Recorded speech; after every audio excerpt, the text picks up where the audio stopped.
আল্লাহ তাআলা সূরা হাদীদের 4 নম্বর আয়াতে বলেন, ওয়া হুয়া মাআকুম আইনামা কুনতুম। আর তোমরা যেখানেই থাকো না কেন তিনি তোমাদের সাথেই আছেন। তোমরা যেখানেই থাকো না কেন তোমরা কখনোই একা নও। আল্লাহ তোমাদের সাথে থাকেন। তিনি তোমাদের দেখছেন, তিনি তোমাদের রক্ষা করছেন, তিনি তোমাদের কার্যক্রম প্রত্যক্ষ করছেন, তিনি তোমাদের পরীক্ষা করছেন প্রতিনিয়ত।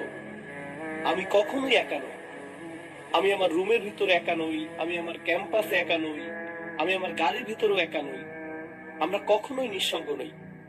আল্লাহ শপথ করে বলছি, যদি আমরা শুধু একটি আয়াত অন্তর দিয়ে উপলব্ধি করতে পারতাম, ওয়া হুয়া মাআকুম আইনামা কুনতুম, তোমরা যেখানেই থাকো না কেন তিনি তোমাদের সাথেই আছেন। যদি এটা হৃদয়ঙ্গম করতে পারতাম, তাহলে যে ওয়েবসাইট গুলো আমি ভিজিট করি তাতে পরিবর্তন আসতো, যে নাম্বারগুলোতে আমি কল করি তাতেও পরিবর্তন আসতো, সবকিছুতে পরিবর্তন আসতো।